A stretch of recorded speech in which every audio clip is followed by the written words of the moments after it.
ஸ்ரீமதே ராமானுஜாய நமஹ. ஆழ்வார் எம்பெருமானார் ஜீயர் திருவடிகளே சரணம்.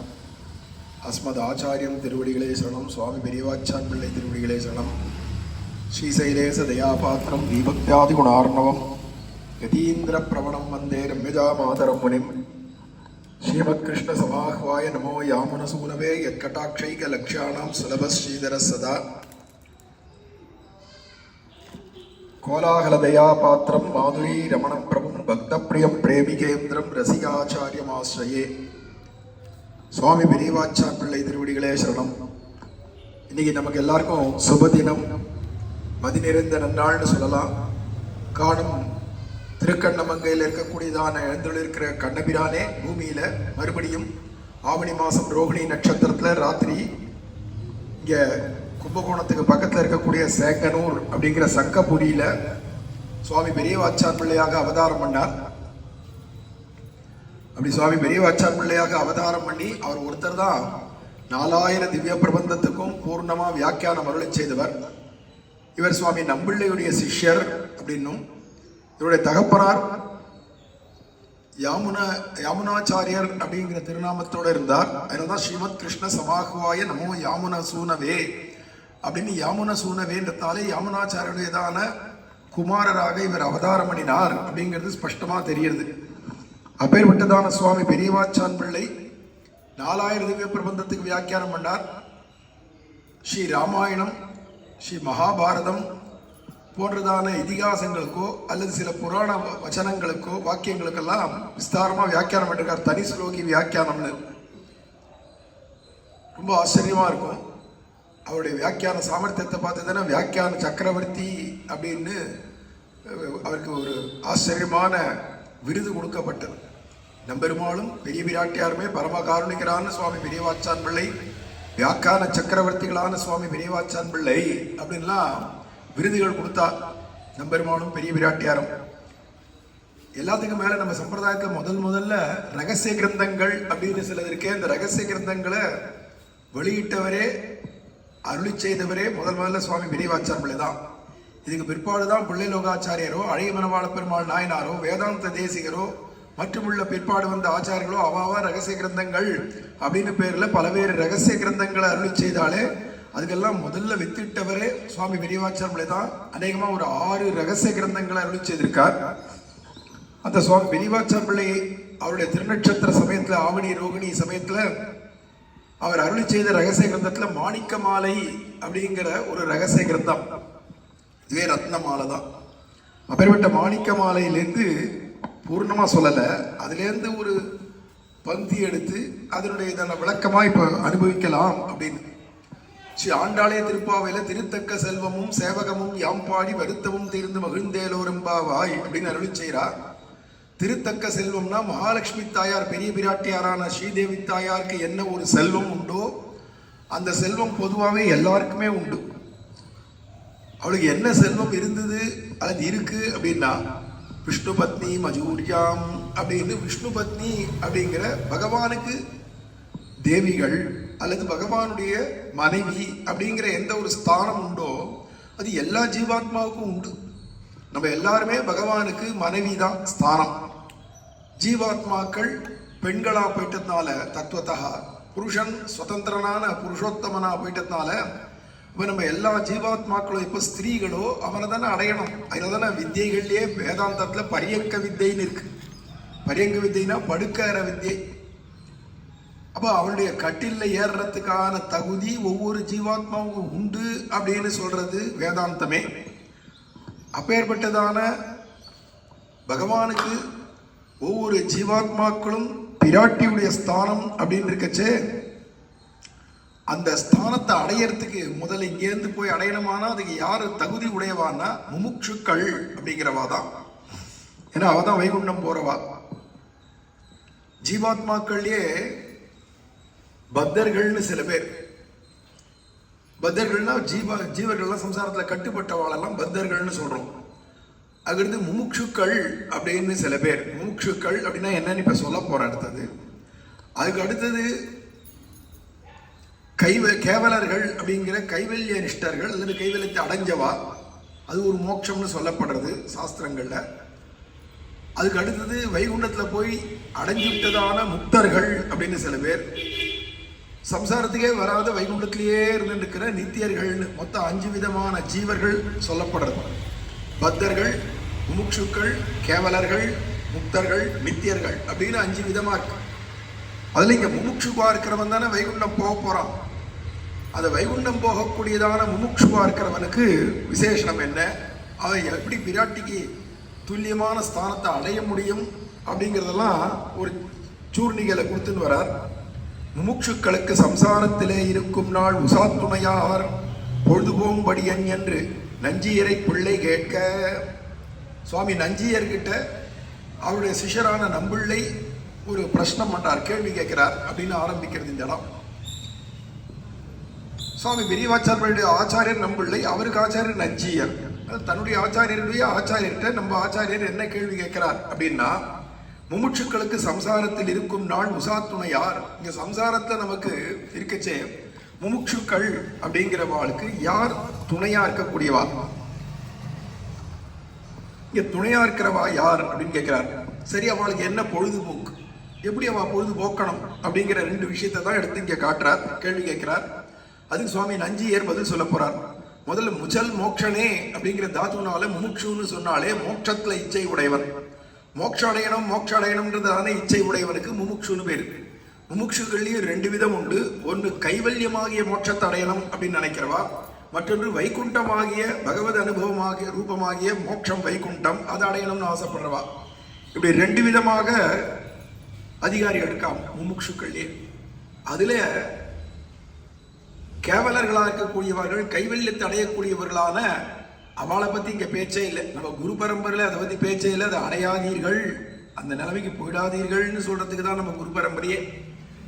ஏன்னா அது என்னன்னா தன்னைத்தானே அனுபவிக்கிற நிலை, தான் தன்னையே அனுபவிக்கிற நிலையை காட்டும் தான் ஒரு புருஷனை அனுபவிக்கிறது தானே ஒரு ஸ்திரீக்கு லட்சணம். அப்படிங்கிறச்ச புருஷோத்தமனும் அவனுடையதான பரிகரங்கள் பரிவாரங்களா இருக்கிறவாளெல்லாம் வைகுண்டத்துல போய் அனுபவிக்கக்கூடிய ஒரு நிலையை தான் விரும்பணும் ஒவ்வொரு ஜீவனும். அவன் வைகுண்டம் போகக்கூடியதான முமுட்சுக்கள் அவன் சம்சாரத்துல இருக்கிறச்சே இங்க இருந்தா முமுட்சு போயிட்டானா வைகுண்டத்துக்கு முக்தன்னு பேர் வந்துடுது. அப்ப இங்க முமுட்சுவா இருக்கிறவனுக்கு யார் துணை, அவனுக்கு பொழுது எப்படி போகும் அப்படிங்கிறத கேட்கச்சே முமுட்சு என்று ஒரு ஜாதி என்று ஒரு ஆசிரமம் என்று மோட்சத்திலே இச்சை உடையவனை முமுட்சு என்கிறது இத்தனை அப்படின்னு நஞ்சியர் சொல்றார். இது வர்ணாசிரம தர்மத்துக்கு கட்டுப்பட்டவா யார் யாரோ அவாதான் முமுட்சுக்கள் அப்படின்னு இங்க விதிக்கல. ஏன்னா வர்ணாசிரம தர்மங்கள்னா வர்ணன்னாலே பிராமணன், சத்திரியன், வைசியன், சூத்ரன், சண்டாளன் அப்படின்னு சில ஜாதிகள் சொல்லப்படுறது இல்லையா, வர்ணங்கள் சொல்லப்படுறது இல்லையா. அவள்ல இருக்கிறவா மட்டும்தான் முமுட்சுக்களா இருக்க முடியுமோன்னா அப்படி கிடையாது. எல்லா ஜீவர்களும் வைகுண்டம் அடையறதுக்கு தகுதி உடையவாதான், எல்லாருக்கும் அந்த உரிமை இருக்கு. வைகுண்டம் புகுவது மன்னவர் விதியை. இங்க மண்ணுன்னா பூமின்னு அர்த்தம் இல்லை, மண்ணுன்னா சம்சாரம். சம்சாரத்தில் இருக்கிறவ அத்தனை பேருக்கும் தகுதி இருக்கு, உரிமை இருக்கு வைகுண்டம் பொறுத்து. அதுக்கு காரணம் மகாபாரதத்துல சொல்லச்சவே கிஞ்சவன் முச்சதே ஜந்துஹு ஜன்ம சம்சார பந்தனாத்து அப்படிங்கிறதுனால ஜனன மரணத்துக்கு பிறப்பிறப்புக்கு உட்பட்ட எல்லா ஜீவனுமே ஜந்துன்னு பேர். ஜனிக்கிறதுனாலையும் மரிக்கிறதுனாலுமே ஜந்துன்னு பேர். அப்ப கிஞ்சவன் முச்சதே ஜந்து ஜன்ம சம்சார பந்தனாத்துன்னு ஜன்ம சம்சாரத்திலேருந்து இந்த பந்தங்கள்லேருந்து விடுபட்டு மோட்சம் அடையிறதுக்கு எல்லாருக்கும் பிறப்புரிமை உண்டுங்கிறது இந்த ஸ்லோகத்துல காட்டப்படும். அதுதான் சுவாமி நம்மாழ்வாரும் வைகுண்டம் புகுவது மன்னவர் விதியேன்னார். அப்படி மோட்சத்துல இச்சை உடையவன். அப்ப இது ஒரு ஜாதி இல்லை, ஒரு வர்ணத்துக்கு உட்பட்டது இல்லை. அல்லது கல்யாணம் ஆனவனா கல்யாணம் ஆகாதவனா காட்டை போய் உட்காந்து தபசு பண்ணவனா இல்லை எல்லாத்தையும் திறந்து சன்னியாசம் ஆயிட்டு போயிட்டவனா எந்த ஆசிரமத்தை சேர்ந்தவன் முமுட்சுன்னா எல்லாரும் நினைப்பா மோட்சத்துக்கு போறதுக்கு அதிகாரி துரிய ஆசிரமமான சன்னியாசாசிரமம் எடுத்துட்டாதான் வைகுண்டம் போக முடியுமாக்கும் அப்படின்னு நினைப்பா. அது தப்பு.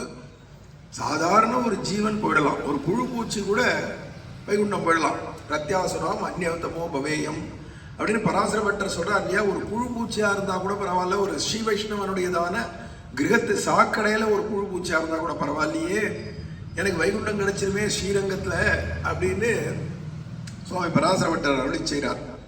ஸ்ரீரங்க வீதியில ஒரு நாயா இருந்தா பரவாயில்ல, ஸ்ரீரங்க வீதியில இருக்கிற ஸ்ரீ வைஷ்ணவான கிரகங்கள்ல திருமாளிகைகள்ல ஒரு புழுவா இருந்தா தேவலாம் அப்படின்லாம் ஆசைப்படுறா இல்லையா. அப்ப இதுக்கு காரணம் என்னன்னா எல்லாரும் இது வர்ணாசிரம தர்மத்தை விட்டுட்டு எல்லாருக்கும் எப்பேற்பட்ட யோனியில இருந்தாலும் ஒரு காலம் அவன் தேவ யோனியில இருக்கட்டும், தேவனா இருக்கட்டும், இல்ல பின்னாடி வந்திருக்கக்கூடிய பேய் பிசாசுகளா இருக்கட்டும், பித்திருக்களா இருக்கட்டும், அல்லது மனுஷர்களா இருக்கட்டும், அல்லது பின்னாடி வரக்கூடியதான கீழ்பட்டதாகிய பசுபட்சிகளா இருக்கட்டும், புழு பூச்சியிலேருந்து எல்லாரும் ஜீவர்கள் தானே. அப்ப அத்தனை ஜீவர்களுக்கும் முமுட்சுத்துவம் அப்படிங்கிறது வரலாம். வைகுண்டத்துல மோட்சத்துல ஆசை வரலாம், ஒண்ணு ஜீவனுக்கே ஆசை வரலாம், அல்லது இந்த ஜீவனை பார்த்து பரிதாபப்பட்டு இதுக்கு வைகுண்டம் கிடைச்சா தேவலாமேன்னு ஒரு ஆச்சாரியர் அபிமானப்பட்டா கூட அந்த ஜீவனும் முமுட்சுவாயிடுறான் அங்கேயே. அப்படி இருக்கிறதுனால இவனுக்கு உசா துணையும் இவனோட சேர்ந்து போதுபோக்கும் உள்ளதும் விரஜைக்கு அக்கறையிலே போனால் இதே. இப்பேற்பட்ட முமுட்சுவுக்கு உசா துணை யாரு? அவனுக்கு துணையாவார் ஆர் அப்படின்னு சொன்னா இங்க யாரும் கிடையாதான். ஏன்னா இன்னொரு முமுட்சுவை தேடி கண்டுபிடிக்கிறது கஷ்டம். அதனால இவனுக்கு எங்க இருக்கான்னா எல்லாம் விரஜைக்கு அக்கறையில வைகுண்டத்துல இருக்காளாம். விரஜா நதிக்கு அக்கறையில் தான் வைகுண்டம் இருக்கு. தமச பரஸ்தாத் அப்படின்னு அங்க போனாதான் இவனுக்கு உசா துணை கிடைப்பா. யார் இருக்கானா அங்கெல்லாம் நித்திய சூரிகள் முக்தர்கள் இருக்கா இல்லையா, அவள் தான். அதுக்கு அடுத்தது பொழுதுபோக்குறவா யாருடானா இவனோட சேர்ந்து பொழுதுபோக்குறவாளும் எங்க இருக்கானா விரஜைக்கு அப்பாற்பட்டு தான் இருக்கா, வைகுண்டத்துல தான் இருக்கா. அப்போ இவனோட பொழுதுபோக்குறவாளும் இவனுக்கு உசா துணையா இருக்கிறவாளும் எல்லாரும் எங்க இருக்காடனா வைகுண்டத்துல இருக்கா அப்படின்னுச்சு. சரி, இங்க இப்ப சம்சாரத்துல இருக்கா, முமுட்சுவா இருக்கா. அப்ப இவனுக்கு என்ன அப்படின்னா இவன் இப்ப எப்படி இருக்கான் சம்சாரத்துல, முமுட்சு எப்படி இருக்கானா லங்கையில சீதா பிராட்டி இருந்தது போல. ஏன்னா ஆரம்பத்தில் அதுக்கு தான் சொன்ன திருத்தக்க செல்வமும் சேவகமும் யாம்பாடி. பிராட்டி எல்லா விதத்திலையும் சமமாக இந்த ஜீவாத்மாக்களுக்கு அதிகாரம் உண்டா இருக்குன்னு சொல்றோம் இல்லையா.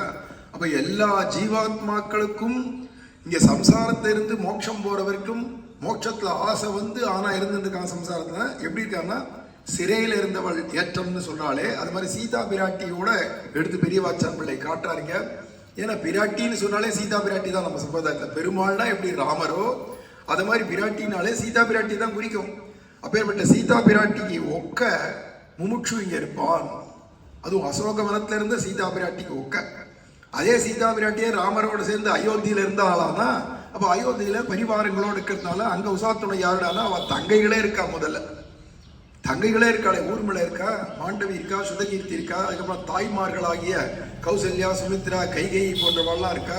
மற்றும் உண்டான அயோத்தியா வாசிகள் எல்லாருமே ராம பக்தர்கள், எல்லாருமே பெருமாட்ட பக்தி உடையவாளா இருக்கா, வைஷ்ணவாளா இருக்கா. அத்தனை பேரும் இவளுக்கு உசாத்துணை எங்க, அத்தனை பேரோடையும் பொழுதுபோக்க முடியும் இனிமையா. ஆனா லங்கையில இருக்குச்சா எப்படியோ அப்படிதான் சம்சாரத்தில் இருக்கிற முமுட்சு உடைய நிலை அப்படிங்கிறத இங்க எடுத்துக்காட்டார். இங்க சொல்றச்சே இருக்கும் நாள் பிராட்டிக்கு லங்கையில் உசா துணை உண்டாகில் இவனுக்கும் சம்சாரத்தில் துணை உண்டு. அங்க யாராவது ஒருத்தர் துணைக்கு இருந்தாளா பகவத் விஷயமா அனுபவிக்கிறதுக்கு பிராட்டிக்கு லங்கையில அசோகவனத்துல இருக்கச்சே யாராவது ஒருத்தர் துணை உண்டானா ஒருத்தர் துணை இல்லை, ஆவாரார் துணை அன்றுன்னு அலைஞ்சின்னு கிடந்தா இல்லையா. அது மாதிரிதான் இந்த முமுட்சுவானவன் மோட்சத்தடையணும்னு ஆசைப்படுறவனுக்கும் இந்த சம்சாரத்துல துணை கிடையாது. சொல்ல போனா அறிவு நடையாடின முமுட்சுவுக்கு சம்சாரம் பிராட்டிக்கு லங்கையோபாதியிலே. எவனுக்கு விவேகம் உண்டாயிடுத்தோ சம்சாரத்துல வைகுண்டம் தான் போகணும், அதை அடையிறது தான் இந்த ஜீவாத்மாவுக்கு லட்சியம். இனி பிறவி யான் வேண்டேன் அப்படிங்கிறது போல இனிமே பிறவி வேண்டாம், எனக்கு நேரம் வைகுண்டம் போயிடணும், இதே ஜென்மாவில் வைகுண்டம் போயிடணும். அவனும் சொல்லியிருக்கா ததாம் ஏதத் பிரதம் அவன்.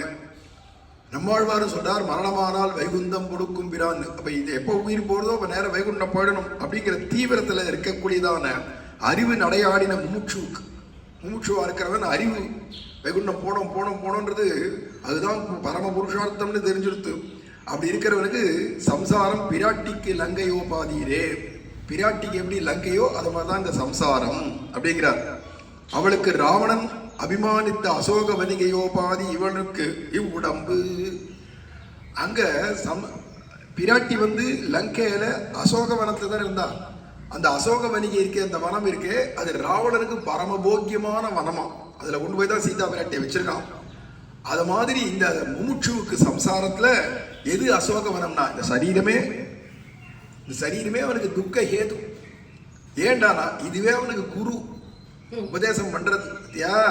பத்தியா இந்த சரீரம் எவ்வளவு கஷ்டப்படுத்துறது பத்தியா, எவ்வளவு துன்பப்படுத்துறது பத்தியா அப்படின்னு இது துன்பத்தை கொடுக்கக்கூடியதா இருக்கு. இருந்தா பகவான் சொல்லிச்சு அனித்தியம் அசுகம் லோகம்னா. அங்க லோகம்னாலே சரீரம். சரீரத்தை தான் இங்க லோகம்னு சொல்றது. அப்ப இந்த சரீரம்ன்றது அனித்தியமானது, அசுகமானது அப்படிங்கிறார். அப்ப ராவணன் அபிமானித்த இந்த இடத்துக்கு ராவணன் அபிமானிக்க கூடியது அப்படிங்கிறதுனால இந்த சரீரம்ன்றது, இந்த சரீரம் ராவணாதிகள் வேணா அபிமானிக்கலாமே தவிர முமுட்சுவா இருக்கிறவன் அபிமானிக்க மாட்டான் அப்படின்னு தெரியறது. சரி, சரீரம்தான் அசோகவனம்னு சொன்னார். அதுக்கு மேல என்ன? அவளுக்கு மாரீச்சனுடைய தோற்றவோ பாதி, இவனுக்கு விஷய பிராவண்யம். அங்க பெருமாளோட சேர்ந்திருக்கிற பிராட்டி வனவாசத்துல நிம்மதியா தானே இருந்தா. இளைய பெருமாளும் பிராட்டியுமா இருந்தா இல்லையா?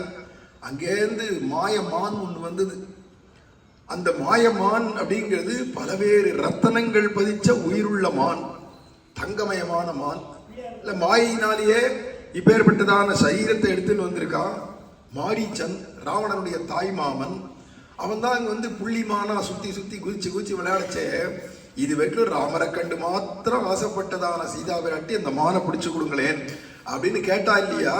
அந்த மானை பிடிச்சு கொடுங்களேன்னு சொன்னதால் தானே ராமர் பிரிய வேண்டியதா போச்சு. அப்புறம் இலக்குமணனும் பிரிய வேண்டியதா போச்சு. கடைசியில சீதா பிராட்டி தனிமையா இருக்கச்சே ராவணன் வந்தான், தூக்கிட்டு போயிட்டான், அசோகவனத்துல கொண்டு போய் வச்சான் அப்படின்னு இருக்கு இல்லையா? இந்த மாரீச்ச ஸ்தானம் எதிரானா ஒரு முமுட்சுக்கும் விஷய பிராவண்யம்.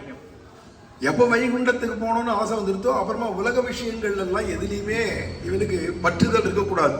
அற்றது பற்றதில் உற்றது வீடு. இவனுக்கு விஷய பிராவண்யம், இதை அனுபவிக்கணும், அதை அனுபவிக்கணும், இந்த சுகம் அந்த சுகம், இது இருந்தா தேவலாம், அது இருந்தா தேவலாம், இப்படிங்கிற எண்ணங்கள் இருக்க. இது மாரீச்சனோ பாதின்றார். மாரீச்சனை போல சீதா பிராட்டிக்கு ஒரு மாரீச்சன் கிடைச்சா மாதிரி நமக்கு உலக விஷய சுகங்கள். அவளுக்கு ராவணன் தோற்றரவோ பாதி, இவனுக்கு சம்சாரத்தின் தோற்றரவு. ராவணன் அங்க கிடைச்சா இல்லையா? எதிர்க்க நின்று தூக்கின்னு போனா இல்லையா? அதுதான் சம்சாரம். முமுட்சுவுக்கு சம்சாரம் தான் ராவணஸ்தானம். அப்போ உடம்பு அசோக வனிகை, அசோக வனம் அப்படிங்கிறது இந்த உடம்பு. இதுல மாரீச்சாதிகள் யாருடானா அந்த உலக விஷய சுகங்கள். அதே மாதிரி ராவணன் யாருடானா இவனுக்கு சம்சாரம் இப்படி உருவகப்படுத்துறார். இதெல்லாம் தத்துவம் தான், ராமாயண தத்துவத்தை அப்படியே எடுத்து கொடுக்கிறார். அவளுக்கு தர்க்காபர்த்தன ஸ்தானிகளை போலே பண்ணும் ராட்சசிகளோபாதி புத்திரமித்ராதிகள் சூழ்ந்திருந்து ஏத்துவர் அப்படின்னு சொன்னாரே பெரியாழ்வார். எல்லாரும் ஸ்தோத்திரம் பண்ண வேண்டியிருக்க. பிராட்டியை சுத்திண்டு மொழிய தோண்டட்டா, ஹிருதயத்தை பழக்கட்டா, ராவணம் பஜ பர்த்தாரம் பர்த்தாரம் சர்வ ராட்சசாம் அப்படின்லாம் சொல்லிட்டு இருந்தாலே இந்த ராட்சசிகள்லாம் அந்த ராட்சசிகள் போல யாருடானா இவனுக்கு மித்திரர்களும் பந்துக்களும், அப்பா அம்மா அத்தை பாட்டி மனைவி மக்கள் கணவன் இப்படிதான் இருக்கா இல்லையா? அதுல நண்பர்கள் இவெல்லாம் யாருன்னா இவ தான் இந்த ராட்சசிகளாம். ஏன்னா இவ பகவான் அடையறதுக்கு என்னென்ன அனுகூலம் பண்ணணுமோ அதை விட்டுட்டு பகவானை அடைய விடாத பண்றதுக்கு என்னென்ன பண்ணணுமோ அத்தனையும் பண்ணுவா. அதனால இந்த முமுட்சுவா இருக்கிறவன் இந்த மித்திர பந்துக்கள்கிட்ட எல்லாம் விட்டுட்டு பகவானையே துவமேவ மாதாச்ச பிதா துவமேவ துவமேவ பந்துஷ்ட குருஸ் துவமேவ துவமேவ வித்யா திரவிடம் துவமேவ சர்வம் மம தேவதேவா அப்படின்னு எல்லா விதத்திலையும் அவனே மித்திர பந்து அப்படிங்கிற எண்ணத்தோட இருக்கணும். ஆனா இந்த சம்சாரத்துல உறவுன்னு சில பேர் உட்காந்துருக்கா, நமக்கு சில பேர் மித்திரர்கள்னு பேர்ல இருக்கா. அவெல்லாம் சேர்ந்து நமக்கு யாருடானா திட்டுறதும் மொழிய தோண்டட்டாங்கிறதும் இவளை எவ்வளோ இம்சை பண்ணாலும் இந்த ராட்சசிகள் பிராட்டிக்கு அவளை போலையா இந்த மித்திர பந்துக்கள்லாம். அதுக்கு மேல வெளியில இருக்கிற ராட்சசிகள் மட்டும் பிரச்சனை இல்லை, உள்ளுக்குள்ள இருக்கு ஆந்தரிகமான ராட்சசர்கள் இருக்கா உள்ள. அதையும் ஜெயிக்கணும். வெளி விரோதியை ஜெயிச்சா போறாது, உள் விரோதியை ஜெயிக்கணும். முமுட்சுக்கு எதிராக உள் விரோதினா அகங்காரம் மமகாரம். அதுதான் நீர் நுமது என்றிவை வேர் முதல் மாய்த்து இறை சேர்மின் உயிருக்கு அதன் நிறையில்லே த்வி அக்ஷரஸ்து பவேன் மிருத்யு. நான் எனது அப்படிங்கிற 2 எழுத்து எப்போ மனசுல இருக்கோ அது இருக்கிற வரைக்கும் உனக்கு அடுத்த சாவு, அடுத்த பிறப்பு, அடுத்த சாவு ஆக சம்சாரம் வளர்ந்துட்டே இருக்கும். அதனால இங்க யாருடானா ஏகாட்சி ஏககர்ணிகளோபாதி இவனுக்கு அகங்கார மமகாரங்கள். ஒரே கண் உடைவா, ஒரே காது உடைவா, பயங்கரமான ரூபத்தோட சுத்தி இருந்தா இல்லையா ஏகாட்சி ஏககர்ணின்னு. அத மாதிரி சீதா பிராட்டிக்கு கிடைச்சா இல்லையா, அத மாதிரி இந்த முமுட்சுவுக்கு சம்சாரத்துல யாருடானா இந்த அகங்கார மமகாரம் தான். நான் எனதுன்றதெல்லாம் ஏகாட்சி ஏககர்ணி போல. ஆனா அவளுக்கு பிராட்டிக்கு சீதா பிராட்டிக்கு 2 பேர் கிடைச்சா. பகவானை பத்தியும் பேசுறதுக்கு 2 பேர் கிடைச்சா. ஒண்ணு விபீஷ்ணாழ்வான், அவளுடைய குமாரத்தியா இருக்கக்கூடியதான திருஜடா அப்படின்னு. அவளுக்கு விபீஷ்ண ஆழ்வானும் பெண்மகளும் போலே இவனுக்கு ஸ்ரீ வைஷ்ணவர்கள் உசாத்துணையாயிருக்கும்படி. ஆனா வைகுண்டத்துக்கு போயிட்டா அங்க கிடைக்கக்கூடியதான சகாக்கள் இருக்காளே, அங்க கிடைக்கக்கூடிய உசாத்துணைகளான முக்தர்களும் நித்தியர்களும் போல இங்க ஆயிட மாட்டான். ஏன்னா ஸ்ரீ வைஷ்ணவாளா இருந்தாலும் அவளுக்கும் சில சில மித்திர பந்துக்களுடைய சேஷ்டிதங்களாலேயோ பிரகிருதி பிராகிருதங்கள்னு சில சேஷ்டிதங்களாலேயோ அவளுக்கும் சம்சாரம் கலந்து தானே இருக்கும். இருந்தாலும் சம்சாரம் கலந்து இருந்தாலும் பகவத் விஷயத்தை பேசுவா, பகவன் நாமத்தை சொல்லுவா, பகவத் சரணாகதியோ ஆச்சாரிய வைபவத்தையோ பேசுவா.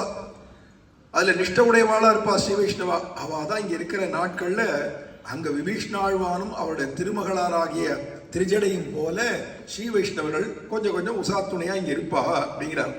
அவளுக்கு திருவர தோற்றவோபாதி இவனுக்கு திருவடி தோற்றவோபாதி இவனுக்கு ஆச்சாரியன் தோற்றரவும்.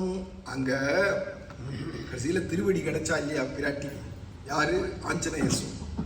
ஆஞ்சநேய சுவாமி கிடைச்சது மாதிரி நமக்கு இங்க இந்த முமுட்சுக்கு யாருடானா ஆச்சாரியன் கிடைச்சா. அப்பாட எப்போ திருவடியாகிய ஆஞ்சநேய சுவாமி கிடைச்சாரோ வந்தாரோ பிராட்டிக்கு அன்னையிலேருந்து சோகமோகங்கள் போயிடுது. அதுதான் இங்க காட்டுறாரு. முமுட்சுவுக்கு ஒரு ஆச்சாரியர் திருவடி சம்பந்தம் கிடைச்சாச்சுன்னா சோகமோகங்கள்லாம் போயிடும். அப்புறமா எதிர்பார்க்கலாம். எப்போ ஆச்சாரியனை பகவான் அனுப்பிச்சு வச்சுட்டானோ, அவரோட சம்பந்தத்தை நமக்கு ஏற்படுத்தி கொடுத்துட்டானோ, அப்ப நமக்கு நிச்சயமா பகவத் சரணாரவிந்தம் கைங்கரியம் எல்லாம் பிராப்தமா போடுதுன்றதுல சுனிஷ்டிதமா இருக்கு. அத மாதிரிதான் பிராட்டிக்கு அங்க சிறிய திருவடி வந்தார், ஆஞ்சநேய சுவாமி வந்தாருன்னு உடனேவே அவளுக்கு இருக்கிற சோகமோகங்கள்லாம் போயிடுத்துன்னு வேற சொல்றார். சா வீத்த சோகா அப்படின்னு, சா ராம சங்கீர்த்தன வீத்த சோகா ராமஸ்ய சோகேன சமான சோகா அப்படிங்கிறதுனால அதை எடுத்து இங்க காட்டார். அவளுக்கு திருவடி தோற்றரவோபாதி இவனுக்கு ஆச்சாரியன் தோற்றரவும். அவளுக்கு அங்க பிராட்டிக்கு சிறிய திருவடியான ஆஞ்சநேயர் எப்படி தரிசனம் கிடைச்சதோ அது மாதிரி இங்க ஆச்சாரிய தரிசனம் அப்படிங்கிறார். அவளுக்கு திருவடி வருஷித்த ஸ்ரீ ராம குணங்களோபாதி இவருக்கு ஆழ்வார்கள் இவனுக்கு ஆழ்வார்கள் அருள் செயல்களும் ஸ்ரீ ராமாயண மகாபாரதாதி பகவத் கதைகளும் அப்படிங்கிறார்.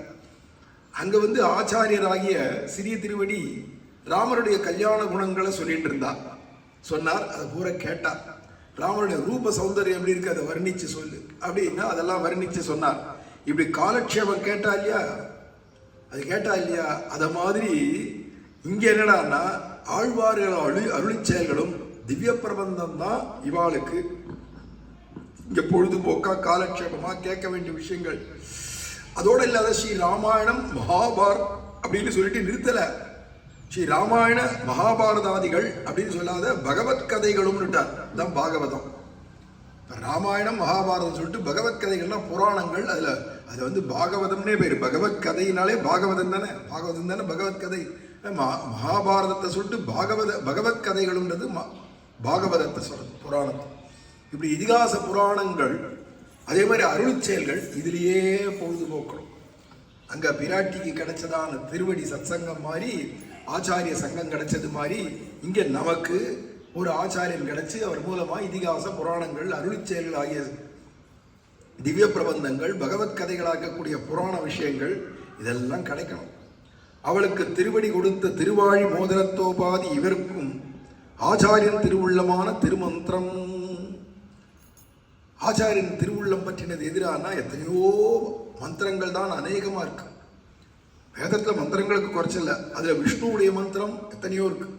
அதுல வச்சு சகசிராட்சரி அயுதாட்சரின்னு 10,000 எழுத்து கொண்ட ஒரு மந்திரம், 1000 எழுத்து கொண்ட மந்திரம், 100 எழுத்து கொண்ட மந்திரம்லாம் இப்படி பல பல பெரிய பெரிய மந்திரங்கள்லாம் விட்டுட்டு நித்தியபடிக்கு நல்ல நிதானமா ஜபம் பண்றதுக்கு ஏத்ததாக பிரதானமா அதுவும் இல்லாத அர்த்தத்தை எடுத்து பார்த்தோமானா பகவான் சர்வாந்தரியாமியா இருக்கான்ற அர்த்தத்தை கொடுக்கக்கூடியதான மந்திரங்கள் 3. அது விஷ்ணு காயத்ரியில சொல்லக்கூடியதான நாராயண வாசுதேவ விஷ்ணு அப்படிங்கிற 3 நாமங்கள் இருக்கு இல்லையா, அது விஷயமான மந்திரங்கள் இருக்கு. அதுலயும் வச்சு சிஷ்ட பரிகிரகித்துவம் அப்படிங்கிறது எதுக்கு இருக்கு? எதை சிஸ்டர்கள்லாம் எடுத்துட்டா அப்படின்னா திருமந்திரமாகிய நமோ நாராயணாய அப்படின்னு பிரணவத்தோட சேர்ந்ததான 8 எழுத்து மந்திரம் இருக்கே அதுதான். இங்க அவளுக்கு திருவடி கொடுத்த திருவாழி மோதிரத்தோபாதி, கையில ஒரு மோதிரத்தை கொடுத்தார் இல்லையா அனுமார். அந்த மோதிரம் என்னன்னா அதுல ராமநாமாங்கிதம் சேதம் பஷ்யதேவ் அங்குலியகம்னு இருக்கிறதுனால ராமநாமம் முத்திரையிடப்பட்ட மோதிரத்தை கொடுத்தாருன்னு சொன்னா ராமநாமத்தை மந்திரத்தை கொடுத்தார். ஒரு ஆச்சாரியன் ஒரு சிஷ்யனுக்கு என்ன கொடுப்பானா மந்திரத்தை தானே உபதேசம் பண்ணுவான். அதுதான் இங்க எதிரான ஆச்சாரியன் திருவுள்ளமான திருமந்திரம். ஆச்சாரியன் எதை தனக்கு உத்தேசமா வச்சிருக்காரோ அந்த திருமந்திர உபதேசம் பண்றா இல்லையா, அது கிடைக்கிறது இல்லையா, அதுதான் அங்க கனையாழி கிடைச்சது மாதிரி, மோதிரம் கிடைச்சது மாதிரி பிராட்டி. அவளுக்கு திருவாழி மோதிரம் சாற்றின மணி விரலை நினைப்பது, அனைத்த திருத்தோளை நினைப்பது, அவ்வழியாலே திருமேனியை முழுக்க நினைப்பதா இலங்கையில் தனி இருப்பையும் மதியாதே பெருமாளோட ஒரு படுக்கையிலே இருந்தார் போலே. பிராட்டிக்கு 10 மாச காலம் அனல்ல நெருப்புல போட்டது மாதிரி பூவா துடிச்சு கிடந்தா. என்னைக்கு ஒரு ஆச்சாரியர் கிடைச்சிட்டாலோ, கிடைச்சதுக்கு அப்புறமா மோதிரமும் கொடுத்தாரோ அந்த ராம மந்திரத்தை, அதுலேருந்து இப்ப அவளுக்கு ஸ்மரணம் பூரா என்ன ஆயிடுறான்னா முழுசா இந்த மோதிரத்தை பார்க்கச்செல்லாம் இந்த மோதிரம் போட்டு இருந்த விரல், ஸ்ரீ ராமச்சந்திர பிரபுடைய அந்த விரல், அந்த விரல் எப்படி இருக்குமோ அந்த தியானம் வருது. அப்புறம் நம்மளை அணைச்சாரே அப்படிங்கிற அந்த தோல், மல்லாண்ட தின்தோள் ஞாபகத்துக்கு வருது. அதுக்கப்புறமா என்னன்னா பூரா திருமேனியும் ஞாபகத்துக்கு வருதான். அதனால இவளுக்கு தியானம் கை கூட ஆரம்பிச்சிருச்சு அப்படின்னு அர்த்தம். திருமந்திரம் கையில கிடைச்ச உடனே எம்பெருமானுடைய ரூப சௌந்தர்யாதிகளும் குணாதிகளும் அப்படியே தியானத்துல வந்து வந்து வந்து இலங்கையில் தனி இருப்பையும் மதியாதே. நம்ம தனியா வந்து மாட்டின்ட்டோமே. பின்னாடி சொல்ல போறார், 1 கோடி ஓநாய்க்கு மத்தியில ஒரே ஒரு பெண்மான் மாட்டினா எப்படியோ அதை மாதிரி மாட்டின்னு இருந்தா பிராட்டின்னு சொல்ல போறார். அப்படி இருக்கச்சே இத்தனை ராட்சசிகளும் ராவணாதிகளும் இங்க என்ன பண்ணினாலோ எப்படி இம்சிச்சாலோ ஒண்ணுமே தனியா நம்ம மாட்டின்னு இருக்கோமே அப்படிங்கிற எண்ணமே இல்லையாம். இப்ப எப்படி இருக்கிறான்னா லங்கையில அவளுக்கு வாசம் பெருமாளோட படுக்கையில பக்கத்துல படுத்துட்டு இருக்கா மாதிரி இருக்கா. இவ்வளவும் தெரியல அவளுக்கு. ஏன்னா ஒரு முமுட்சுவா இருக்கிறவனுக்கு எல்லாத்தையும் சகிச்சுக்கணும். இங்க வரக்கூடிய சுக துக்கமான அவமான லாப நஷ்டங்கள் எல்லாம் சகிச்சுக்கணும்னா எப்படி சகிச்சுக்க முடியும்? இதெல்லாம் மறந்துருப்பா வருமாளையே நினைச்சுட்டு எப்படி நினைவு வருண்டானா? அதுக்குதான் காலக்ஷேபம் உபன்யாசங்கள் கேட்க கேட்க கேட்க அவனுடைய ரூப சௌந்தரியங்களும் அதோட இல்லாத ரூப சௌந்தரியத்தோட இல்லாத குணாதிசயங்களும் மனசுக்கு வர வர வர அப்ப அதே சிந்தனையா இருக்குச்சு. இங்க சம்சாரத்தை வர சுக துக்கங்கள்லாம் எனக்கு தெரியாது. நம்ம இங்க தனியா வந்து மாட்டின்னு இருக்கோமே, இந்த சம்சாரத்துல இருந்து எப்படா கிளம்பி போக போறோம்? வைகுண்டம் போயிட மாட்டோமா? கூடும் காலம் குறுகாதோ கூவிக்கொள்ளாயோ அப்படின்லாம் வந்து இங்க ஆழ்வார்கள் கதறாரு. அந்த மாதிரி நிலைமை வராதான். இங்க இருந்துன்னும் பெருமாளுடைய கூடி படுத்துட்டு இருக்கிறது மாதிரி, படுக்கை ரயில படுத்துட்டு இருக்கிறது மாதிரி இருக்குமா இந்த முமுட்சுவுக்கு அப்படின்னு. அங்க பிராட்டிக்கு விரல் நனவு, அப்புறம் கை நனவு, தோல் நனவு, ஆக ரூப நனவு பூரா வந்து வந்து இருக்கு இல்லையா? அது மாதிரி முமுட்சுவுக்கு ஒரு இவன் திருமந்திரத்திலே பிரதமாட்சரத்தில் சொல்லுகிற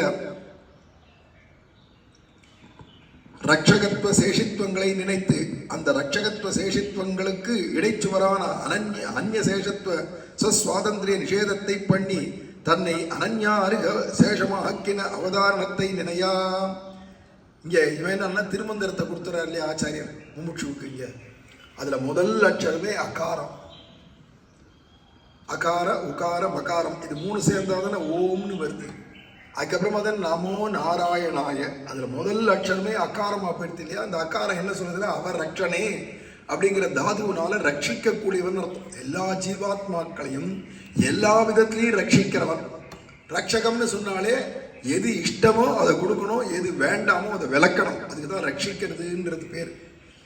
அப்ப இந்த முமுட்சுவுக்கு எது விளக்க வேண்டியதுன்னா சம்சார பந்தம், எதை கொடுக்கணும்னா வைகுண்ட பதம் அப்படிங்கிறத இருக்கிறதுனால அந்த ரட்சிக்கக்கூடியவனாகியவன் அதை சொல்றாங்க. அவர் ரட்சணேன்ற தாதுனால அகாரத்தினால ரட்சகனை சொல்றது அப்படின்னும். அது மட்டும் இல்லாத அவன் சேஷியா இருக்கான் அப்படிங்கிறது. சேஷன் சேஷி, சேஷன்னா அடியவன், சேஷின்னா எஜமானன். அவன் நமக்கு சேஷி அப்படிங்கிறத காட்டி இதெல்லாம் இந்த அகாரத்திலேயே காட்டப்பட்டு. நமோ நாராயண மந்திரத்துல முதல்ல ஓம்காரத்துல அக்ஷரம், முதல் அக்ஷரமே அகாரம். அதுல என்னன்னா அவன் ரட்சகன், அவன் தான் நமக்கு எஜமானன், சுவாமி அப்படிங்கிறதான விஷயங்கள் அது காட்டுறது. இதுக்கு எது இடைச்சுவரா இருக்கு?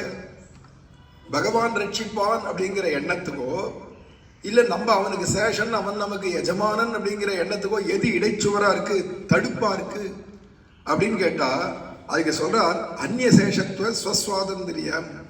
அந்நிய சேஷத்துவம்னா நான் பொறத்தியாருக்கு அடிமை அப்படிங்கிற எண்ணம் போகணும் முதல்ல. நமசப்தமே அதுதான் சொல்ல போறது பின்னாடி. நான் எனக்குரியவனும் இல்லை, புறத்தியாருக்குரியவனும் இல்லை, நாராயணனுக்கே உரியவன் அப்படின்னு இருக்கச்சே அதுல பிராட்டியுடைய சம்பந்தமும் இருக்கிறதுனால ஸ்ரீமன் நாராயணனுக்கே உரியவன் நான்.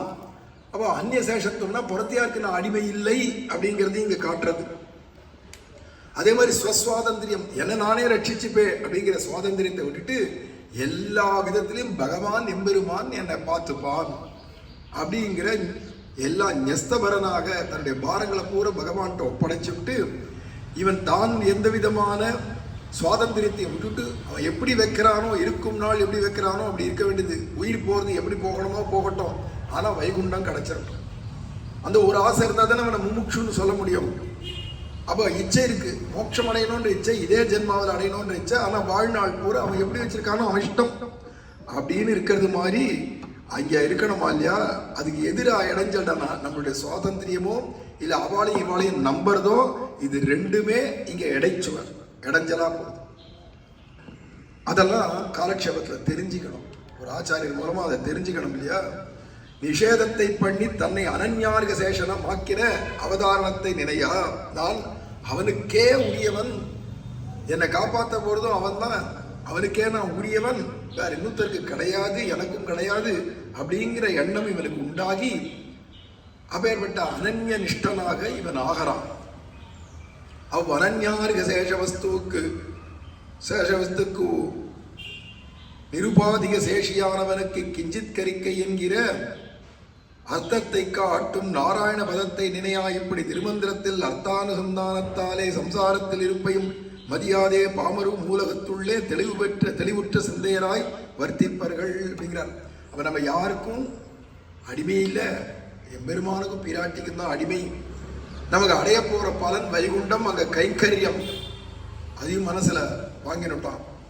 நமக்கு இங்க பொழுதுபோக்கு என்னடான்னா திவ்ய பிரபந்தம், மகாபாரதம், ராமாயணம் அல்லது பகவத் குணங்களாகிய புராணங்கள், இதுதான் பொழுதுபோக்கு. இதை கேட்கறதும் படிக்கிறதும் நினைக்கிறதும் எழுதுறதும் இப்படியே பொழுதுபோக்கு. இதுக்கு கூட நமக்கு துணையா இருக்கக்கூடியவா இங்க இருக்கிற ஸ்ரீ வைஷ்ணவர்கள். இப்படிங்கிற ஸ்திதியில இருந்து இப்படியே சம்சாரத்துல இருந்துட்டு, இந்த சம்சாரத்துல இருந்தும் கூட தெளிவுற்ற சிந்தையராய், நம்மாழ்வார் சொல்றார், பாமரு மூலகத்துள்ளே தெளிவுற்ற சிந்தையராய். இங்க இருந்துன்னு கூட தெளிவா இருப்பாளாம். அவெல்லாம் கலங்கி இருப்பான் சம்சாரிகள். இவன் சம்சாரத்துல இருந்து தெளிவா இருப்பான் மூச்சு அப்படின்னு. பிராட்டி ஊனும் உறக்கமும் இன்றிக்கே 10 கோடி சென்னாய்க்கு நடுவே ஒரு மான்பேடை இருந்தார் போலே சொல்றார். பிராட்டி அங்க சாப்பிடவும் இல்லை, தூக்கமும் இல்லை. அது மாதிரி இவனுக்கு என்னடான்னா உண்ணும் சோறு பருகு நீர் தின்னும் வெற்றிலையும் எல்லாம் கண்ணன் கண்ணன் கண்ணன், கிருஷ்ணன் விஷயமே பொழுதுபோக்கு, அவன் திருநாமத்தை சொல்றதே பொழுதுபோக்கு அப்படின்னு இருக்கிறதுனால ஒன்றும் கிடையாது, உறக்கமும் கிடையாது. ஆனா 10 கோடி சென்னாய்க்கு மத்தியில, ஓநாய்களுக்கு இல்லது நரிகளுக்கு மத்தியில அகப்பட்ட ஒரே ஒரு பெண்மான் போல சம்சாரத்தில் அகப்பட்டு இருக்கிறான் இவனும். பெருமாள் தோல் வீரத்தை அனுசந்தித்து அவ்வீரத்துக்கு ஒரு இறையான பிரவൃத்தி நிவர்த்திகளுக்கு க்ஷமையின்றிக்கே துரும்பு நறுக்காதே இருந்தார் போலே முமுட்சுவுக்கு உண்ணானால் பசியாவதொன்றில்லை என்றும் நாட்டு மானிடத்தோடு என கருதி என்றும் கூவிக்கொள்ளும் காலம் என்னும் குறுகாதோ என்றும் இருக்கை. தத்தச சதிர்சம்பவேத்தின்னு பிராட்டி இருந்தா.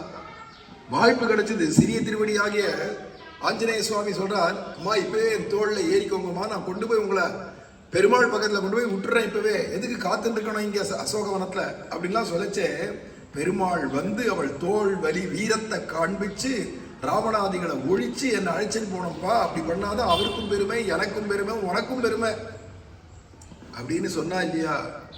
பெருமாள் தோல் வீரத்தை அனுசந்தித்து அவ்வீரத்துக்கு ஒரு இறையான பிரவೃத்தி நிவர்த்திகளுக்கு க்ஷமையின்றிக்கே தான் ஒரு துரும்ப கூட அறுக்கிறதா இல்லை.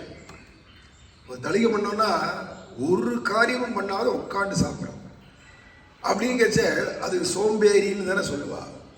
ஆனா இங்க முமுட்சு எப்படி இருக்கணும்னா சாதனாந்தரங்கள்ல சோம்பேறி ஆக்கணும். சோம்பரை உகத்தி போலும் தொண்டடிப்படியாளர் சொல்றல. அதனால நம்ம வைகுண்டம் போறதுக்காகவோ, நம்ம ஒரு கால் நம்மளை ரட்சிச்சுக்கிறதுக்காகவோ நம்ம ஒரு துரும்ப கூட அசைக்கக்கூடாது.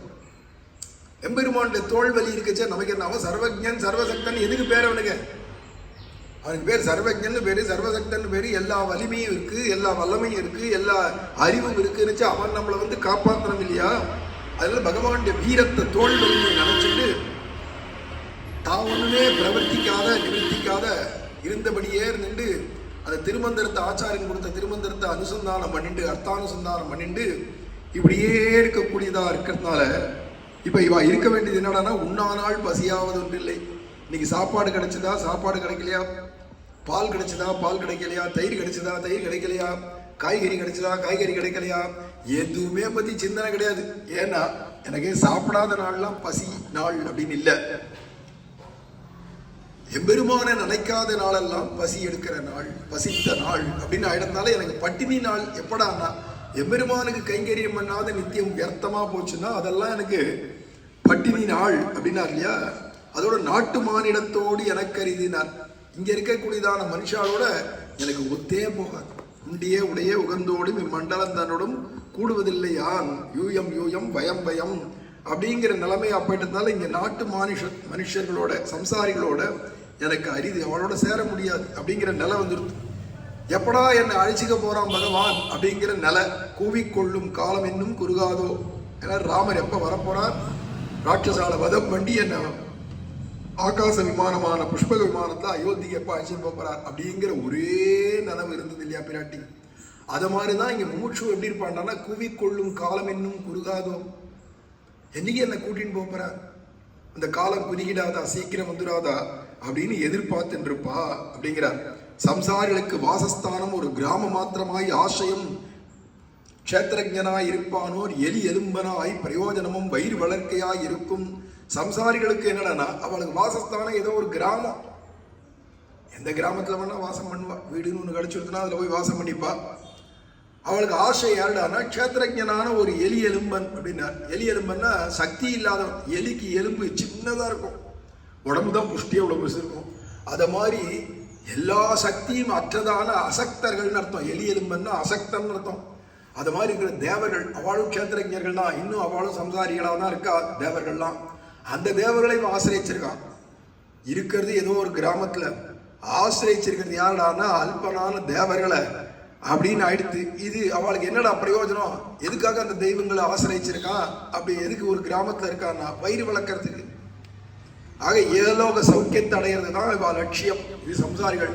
முமுட்சுக்கு இருப்பிடம் எம்பெருமானேயாய், எம்பெருமானேயாயின திவ்ய தேசங்கள். அவளுக்கு இருக்கிற இடம் எங்கடான முமுட்சுகள் இருக்க வேண்டிய இடம் ஒரு திவ்ய தேசத்து. ஆசிரியம் எதிரான எம்பெருமானேயாய் ஆசிரியிக்கிறதும் அவ ஸ்ரீமன் நாராயணனையே ஆசிரியச்சவா. பிரயோஜனமும் கைங்கரியமேயாய் இருக்கும். எம்பெருமானுக்கும் பிராட்டிக்கும் பண்ற கைங்கரியம் தான் அவளுக்கு புருஷார்த்தம் அப்படி இருக்கிறவா. இப்படிலாம் சுவாமி பெரியவாச்சான் பிள்ளை முமுட்சுக்களை பிராட்டியோட ஒப்பிட்டு அவ எப்படி இருக்கணும்ன்றதை காட்டுறான். எப்படி இருப்பாங்கிறத சொல்றதை காட்டலும் எப்படி இருக்கணும் ஒவ்வொரு முமுட்சுவும் அப்படிங்கிறத இந்த ரகசிய கிரந்தத்தை காட்டி கொடுக்கிறார். இந்த விஷயங்களை ஸ்ரீ அண்ணாவும் இதே ஆவணி ரோகிணியில் அவதாரம் பண்ண ஸ்ரீ அண்ணா தன்னுடையதான கீர்த்தனங்களிலேயே இதை காட்டுறார். இவன் முமுட்சுவுக்கு வாசஸ்தானம் எதிரானா எம்பெருமானே யாய் அப்படின்னு சொன்னார் இல்லையா பெரியவாச்சன் பிள்ளை. அது சொல்றார், தவ சரணாம்பூஜ சாயா மம தயயா வாசம் தேஹி ஸ்ரீராமா. இது திருவேங்கடமுடையான் விஷயமான கீர்த்தனம் அண்ணா பாடினார். ஆனா ஸ்ரீராமாங்கிறார். ஏன்னா பெரியவாச்சன் பிள்ளை பிராட்டியோட தானே சேர்த்து வச்சு பேசினார், சீதா பிராட்டியோட. அப்ப அவ என்ன சொல்லியிருப்போம்னா, உன்னுடைய திருவடி சாயல்ல நித்திய நான் வாசம் பண்றதான பாக்கியத்தை கிருபையினால குர்ரா ராமா அப்படின்னு தானே சீதா பிராட்டி எங்க கேட்டிருப்போம். அதுதானே சொல்லிட்டு வந்தார் பெரியவாச்சான் பிள்ளையும். அதுல முமுட்சுவானவனுக்கு பெருமாளுடைய திருவடி சாயையில இருக்கிறதா வாசஸ்தானம். அது மட்டும் இல்ல, ஆசையம் எதிரானா ஆசையமும் பெருமாள் தான். ஆசையே சந்ததம் அமிர்த நாராயணம் அத்புத சுந்தரம் பக்தபராயணம் அப்படின்னு நம்ம கேரளா திவ்யதேசம், மலைநாட்டு திவ்யதேசத்துல அத்புத நாராயணனுடைய திவ்யதேசத்தை அனுபவிக்கச்சே சொல்றாரு. ஆசையே சந்ததம். முமுட்சுவா இருக்கிறவன் யார் ஆசிரியச்சிருப்பான்னா எம்பெருமான ஆசிரியச்சிருப்பான். ஒரு சாதாரணதான சம்சாரி ஆசிரியச்சிருக்க மாட்டான் இல்லையா. எல்லாம் அமிர்த நாராயணன் ஆறாவமுதனாகிய நாராயணனை ஆசிரியச்சிருக்க எப்போதும். அவன் அற்புதமான சௌந்தர்யம் உடையவன், பக்த பராயணன். பக்தால சம்ரட்சிக்கிறதே அவனுக்கு பராயணனா இருக்கா, அதுவே சிந்தனமா இருக்கக்கூடியவன். ஏன்னா அவன் ரட்சணேன்ற தாத்துவ மனசுல வச்சுன்னு அங்க பெரியவாச்சன் பிள்ளை சொன்னதை வச்சுருந்தா இந்த கீர்த்தனை அமையிறது. அது மட்டும் இல்லை, இவனுக்கு என்னடான்னா பிரயோஜனம் என்ன? பெரியவாச்சான் சொல்றார் கைங்கரியம்னா அதான் தவதாச ரசிக்கோ பிருத்தியோ பவாமி வா அப்படின்னு கீர்த்தனம்.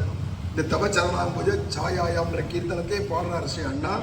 தவதாசிய ரசிக்கோ, உன் கைங்கரியத்தை ரசிக்கக்கூடியவனாக, ஒரு தாசனாக, ஒரு வேலைக்காரனாக உனக்கு பவாமி வா, அப்படிதான் நான் இருக்கணும்னு ஆசைப்படுறேன் அப்படின்றதெல்லாம் சொல்றதுனால பெரியவாச்சான் பிள்ளை இதே ஆவணி ரோகிணியில் அவதாரம் பண்ணி ஒரு முமுட்சுவும் எப்படி இருக்கணும்ன்றதை காண்பிச்சார். அதே ஆவணி ரோகிணியில் அவதாரம் பண்ண ஸ்ரீ அண்ணாவும் ஒவ்வொரு ஜீவனும் மோட்சம் அடையணுமானா இப்படிதான் இருக்கணும் அப்படிங்கிறத தன்னுடைய கீர்த்தனங்களால் காட்டார் அப்படிங்கிறத இங்கே அனுபவிக்கிறோம். இப்பேற்பட்ட ஸ்ரீ ஜெயந்தியில் நம்ம ஒவ்வொருத்தரும் மோட்சம் அடைகிறதும் அங்கே போய் எம்பெருமானுக்கும் பிராட்டிக்கும் கைங்கரியம், நித்திய கைங்கரியம், அதுக்கு ஆசைப்படுறது தான் நமக்கு லட்சியமாக லட்சணமாக இருக்கணும் அப்படிங்கிறத தெரிஞ்சுக்கணுன்றதுக்காக இந்த ரகசிய கிரந்தங்கள்லேருந்து 4 வார்த்தை எடுத்து சொன்னோம். எம்பெருமானுடைய பரம கிருபை இது. ஆழ்வார் எம்பெருமானார் ஜீயர் திருவடிகளே சரணம், அடியேன் சரணம். சுவாமி பெரியவாச்சான் பிள்ளை திருவடிகளே சரணம். ஸ்ரீமதே ராமானுஜாய நமः.